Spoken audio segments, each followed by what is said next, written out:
嗨，大家好，我是坦平叔，今天是2025年3月13号。虽然今天是才13号，但是离大家所熟悉的一年一度的315也非常近了，只有2天。这个每年的315都会爆出一些这个食品安全乱象，尤其是吃的，当然还有很多跟消费者这个权益有关的，坑害消费者的。今年的315虽然还没到，但是关于这个食品安全乱象，媒体已经开始报道预热。昨天我看有很多媒体开始报道这个阳明宇黄焖鸡，就是有记者暗访这个阳明宇黄焖鸡的后厨的乱象。这个记者的暗访发现的这些问题可以说在食品安全领域要多有多恶心就有多恶心，就是你可以发挥你的想象，你觉得一个饭店他会怎么去，对吧？这个以次充好，怎么去这个节约成本，怎么去坑消费者，你能想象得到的，人家都已经远远在你前面。也就是说，只有你想不到的，没有人家做不到的。什么隔夜菜、变质食材、添加什么科技与狠活，这个黄焖鸡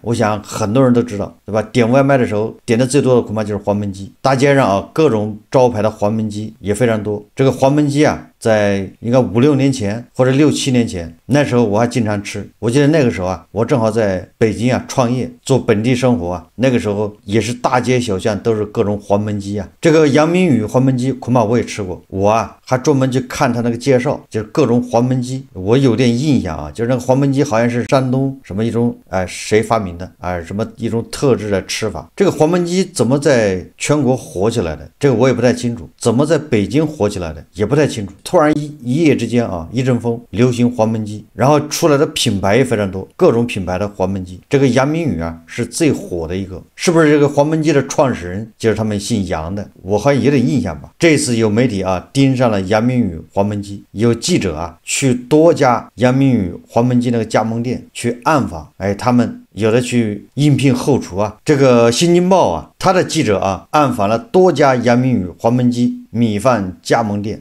这个现场当然是触目惊心大家看这个新京报的这个视频，这都是昨天晚上上的，把这等于给大点都行了。这么讲的，这问题他都是干店的事，咱给干好咱的活，他叫咱弄啥咱弄啥。这个色也不能很红，也不能很淡，有点味。下边来吧，洗两面的香油鸭肉，咱不放香油都是反复可以。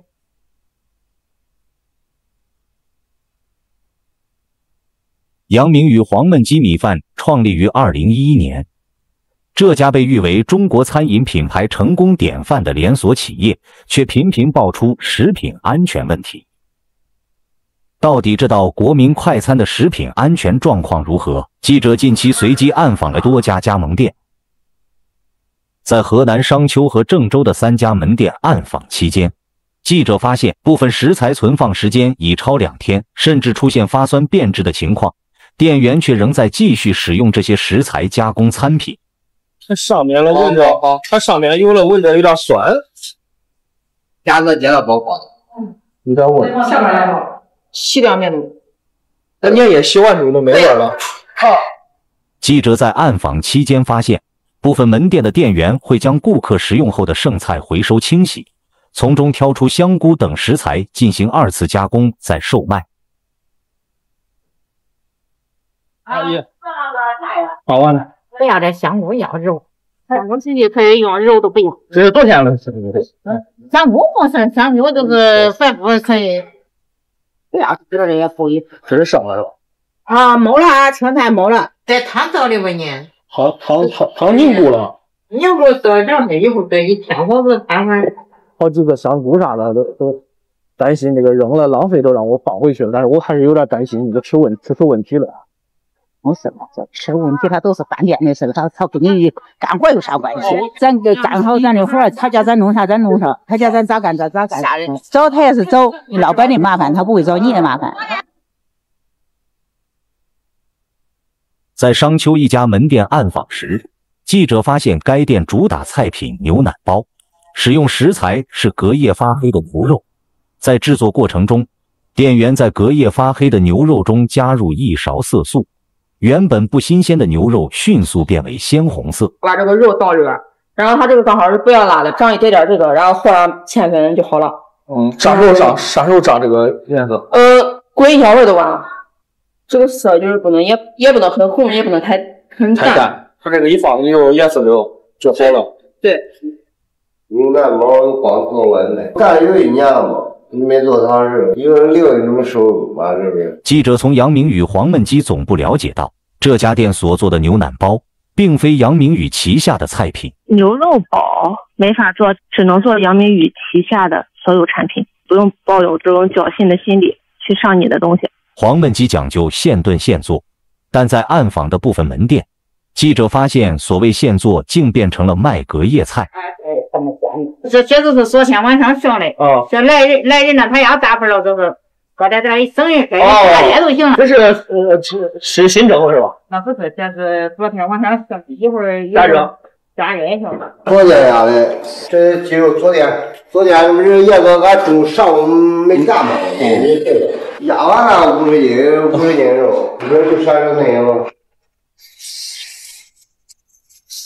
这些剩余的黄焖鸡未采取任何保鲜措施，而是直接存放过夜。次日，店员将已凝固发黑的鸡肉放在最上层优先售出，而新鲜现做的鸡肉则被留存，待剩余鸡肉售完后才销售。那允许加热隔夜的不允许。当天压熟的鸡肉当天用完，到第二天如果说出现食品安全问题，那算谁的呢？没用完第二天，这就算是损耗了。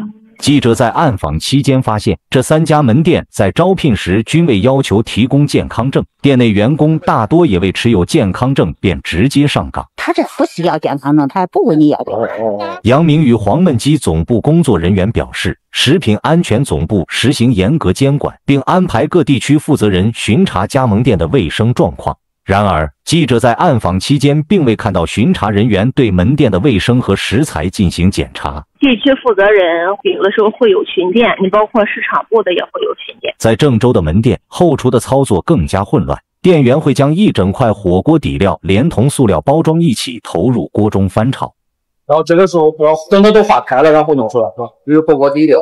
哦，火锅底料。做错的菜品不会丢弃，店员则会挑拣出错配食材，重新分装后端给下一位顾客。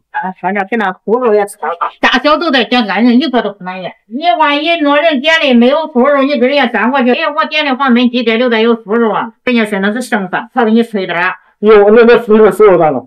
猪肉咱喝的，一会儿谁点着送过来喝的，当然。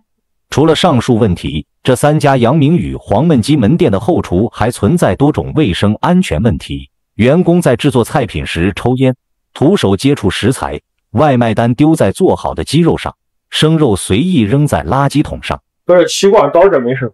对。杨明宇黄焖鸡的配料由总公司统一配送，但在郑州2期广场的门店，记者发现该店老板私自混合不同品种的酱料。这是2种酱或者一，这是黑的和黄的混的有，黑的是300，黄的是680。据杨明宇黄焖鸡米饭官网信息显示，自品牌创立10余年来，其加盟店已遍布全国23个省、5个自治区和4个直辖市，门店总数突破6。这个新京报也很厉害啊！我记得去年就是那个用油罐车啊拉那个食用油，好像也是新京报记者暗访，结果被正能量还有加托老师啊定性为这个叛国啊1450。这次新京报啊再一次揭露啊这个杨明宇黄焖鸡这种乱象啊食品安全问题，不知道这正能量还有加托老师啊会怎么定性啊？我也为新京报啊捏了一把汗。这个杨明宇黄焖鸡啊，经过新京报的报道啊暗访，基本上就是集这个所有的开小饭馆的这种坑蒙拐骗、这种食品安全、这种以次充好啊坑害消费者就是手段啊，差不多集齐了吧。当然了，还缺一味，就是没有加庆大霉素，这个甚是遗憾啊，还是有点不完美。因为你加了这个庆大霉素之后啊，这个顾客吃了之后他就不会拉肚子，所以还是这个啊这些店主啊这些加盟商疏忽了。我看有媒体报道啊，他说采访那些外卖员，由这些外卖员来推荐说最不能点的外卖有哪些，因为外卖员是第一现场，就是他会直击对吧？各个外卖那店家啊，他现场操作，由外卖员来推荐哪些最不能吃。排第一的就是黄焖鸡，说个别商家会用冷冻肉、僵尸肉等不新鲜的肉类食材，并且配菜清洗不彻底。第二个就是炸鸡，第三个就是麻辣烫，第四个是盖浇饭，第五个是饺子，第六个是粥，第七个是烤肉拌饭，第八个是轻食。这些外卖员推荐的不能吃的，你要算上这个，基本上就没有能吃的。按照咱们的说法啊，就是战狼定律啊，阳明鱼黄焖鸡加盟店是这样，那基本上阳明鱼黄焖鸡啊都差不多了。难道仅仅是阳明鱼一家吗？难道仅仅是黄焖鸡是这样吗？实际上啊，大家都心知肚明。难道是这些小饭馆才会这样吗？也不是的，对吧？这个媒体连年报道各种这种比较大的餐饮连锁，那个后厨也是惨不忍睹啊，不堪直视啊。就包括麦当劳、肯德基，还有什么星巴克，媒体暗访，对吧？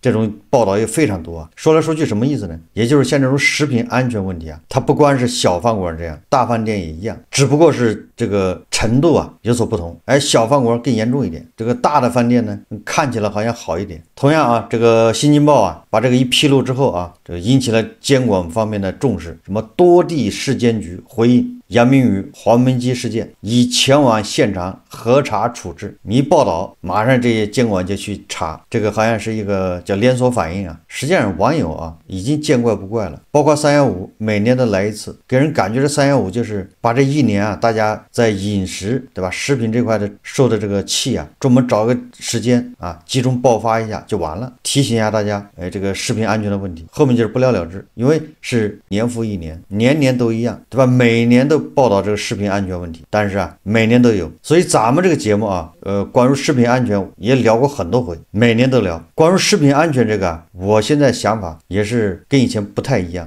最早的时候啊，我认为食品安全跟我们自身有关系。什么关系呢？就是你看媒体报道了，以这个阳明鱼黄焖鸡为例，媒体报道了，那我们就应该抵制，大家都不去吃，让它黄了，这个好做到吧？只要媒体报道一个，那我们就抵制一个，都不去，让它黄掉，这样形成一种威慑力，这些商家他就不敢这个为非作歹。但是我后来发现没有用。为什么没有用呢？就是抵制，那你必须是让大家有的选择，就是在 A 和 B 之间呢，对吧？我们有的选，在这个食品安全有好的有坏的，我们挑那个好的支持，坏的我们就拒绝。现在问题是你没有好的，你要抵制的话，就相当于你把所有的都抵制了，那你就别吃吧，你自己回家自己做。现在就这么一个局面，你把阳明鱼黄焖鸡抵制倒了，出来个别的黄焖鸡，它是一模一样的，那你接着出来一个，我们也没法抵制。最后这个阳明鱼黄焖鸡啊，到时候来个折扣，对吧？以前25一份，现在是18一份或者15一份，你看看吧。我们又忘了这新京报的报道了，又忘了这些视频，保证大家都去吃，不在乎。也就是说，我们要靠抵制，我们对消费者叫哀其不幸，怒其不争啊，就是你长点志气，咱们一起抵制。这个315一报道，那个品牌就黄，对吧？跟它相关的全黄，事实上做不到。某种程度上，你抵制这些食品，对吧？实际上是在抵制自己，因为天下乌鸦一般黑，你挑不出一个好的出来。这就是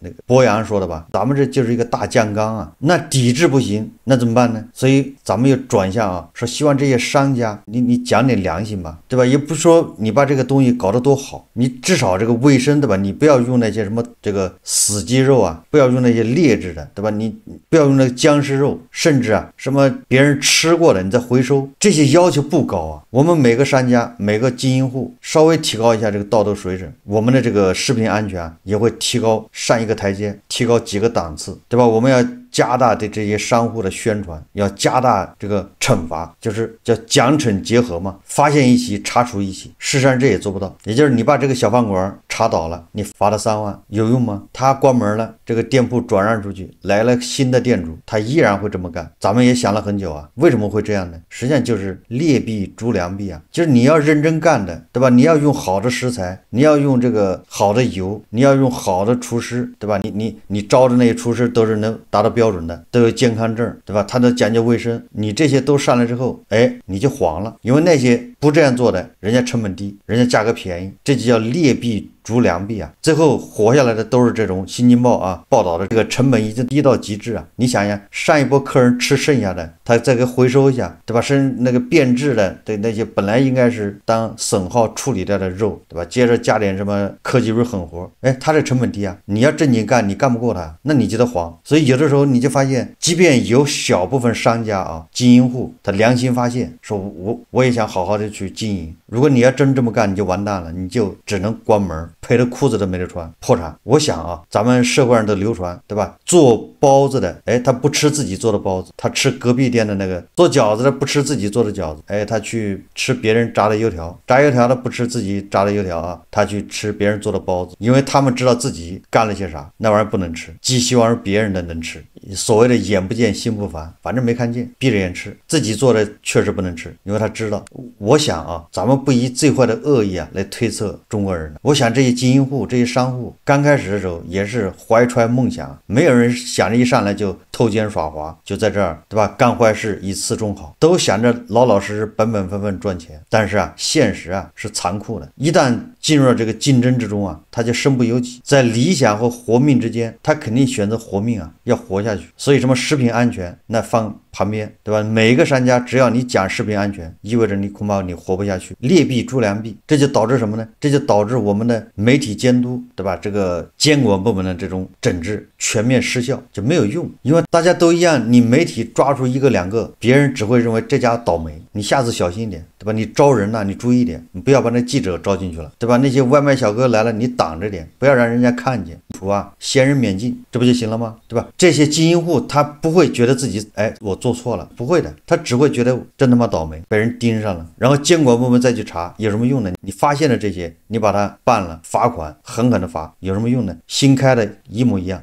这就像那个胡适一样啊，胡适做假账，欺诈善事，它会形成一种风气，什么风气呢？被查出来的那都是倒霉蛋。当这种弄虚作假、欺诈善事、财务造假成为普遍现象的时候，你抓一个两个打击这种典型没有用，所以现在就形成这么一个怪圈啊。315年年办，年年都很热闹，但是我们无论是经营户还是消费者，还是主管部门，还是媒体，大家都假模假式的反思一下。完了，这几天一过，外甥打灯笼，一切照旧，因为你解决不了这根本问题。最近啊，咱们这个政府也提倡，对吧？很多企业杜绝加班啊，拒绝内卷。我记得前2年我做节目说了，没有用的，你不把这根本的问题给找出来解决掉，喊口号什么也解决不了。一个食品安全应该至少有20年了，我记得20多年前啊，食品安全什么时候开始重视的呢？全社会重视食品安全就在这个08年奥运会前后，之前大家对食品安全好像无所谓，那时候你能吃饱肚子就不错了。全社会啊这种重视食品安全应该在那个2008年前后，到现在差不多也就20年，20年来，对吧？年年如此，大家都重视，但是到现在为止一点进步都没有，反而在我看来还是越来越恶劣。为什么？这个事情你都不要说美国什么西方，你这食品安全，日韩、香港、澳门、台湾，对吧？咱们都是一个文化圈的，为什么他们就是食品安全问题，对吧？至少没有这么严重啊，就人家没有这种食品安全问题啊，这是极个别的。像咱们这种啊，食品安全见怪不怪，为什么会出现这种现象？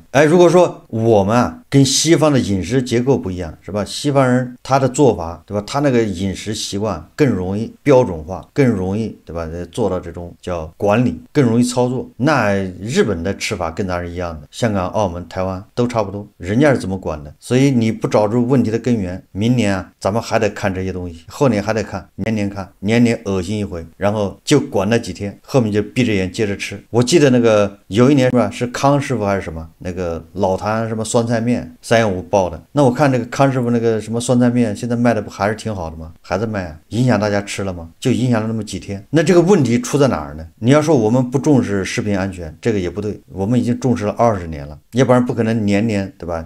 央视啊315报道，每个媒体报道。你要说我们这个条件差，这个也不对，对吧？我们是第2大经济体，温饱问题早就解决了，我们的住房现在都已经叫住得好，盖好房子，衣食住行嘛，住房多贵啊，对吧？几百万上千万，这穷其一生，对吧？你就买套房，房子都要住好的，吃呢那更不用提了，食品安全。所以说你要说不重视，这也不对。我们还是追求极致的性价比，我们每个人追求极致的性价比，再加上这些商家没有底线，就是我们也不知道底线在哪，我们的底线就是法律、行政法规，也就是监管。我们自己内心里没有一个道德这个底线，没有个准绳。如果每个人心里有个道德的底线准绳，对吧？你知道到这儿你不能再干了，我们没有，我们充其量有个法律的底线这个各个监管部门的各个部门规章制度、行业的这些制度，而这些制度都靠执行一旦监管部门它监管不到位，你像这些大街小巷的这些黄焖鸡，怎么可能天天去查呢？就是查也是形式主义，这就导致每个经营户不知道底线在哪，消费者追求极致的性价比，经营户对吧？从业者没有底线，所以咱们这个食品安全，咱们吃的东西就越来越差。所以根子还在我们自己对吧？我们追求这种极致的性价比，谁便宜我们就支持谁，导致商家只能追求成本越来越低，对吧？这就是恶性循环。那怎么解决呢？对吧？还得从我们自己观念解决对吧？为什么消费者，为什么韭菜追求极致的性价比，还跟韭菜的负担太重有关系？所以第一步还是要解决韭菜的收入问题。只有把韭菜的收入问题解决掉韭菜这个收入高了，韭菜赚钱容易了，那这个时候韭菜他恐怕就不会追求极致的性价比。他也知道一份黄焖鸡卖8块，那肯定是有问题，不能吃，对吧？你想你一份鸡肉多少钱呢？正常的一只鸡多少钱？米饭多少钱？你再加上房租，再加上人工，8块钱一份，那肯定是不能吃我是举这样的例子所以第一个你要提高韭菜收入，就说到分配。第二个呢，商家的负担太重，恶性竞争。如果这些商户赚钱容易，对吧？大家不需要这么恶性竞争不需要这么卷，那么我想这个食品安全问题它也会得到改善。黑心商家毕竟是少数，大部分人呢，对吧？他也想合法经营，想本分赚钱，但是现在的环境不允许，所以当韭菜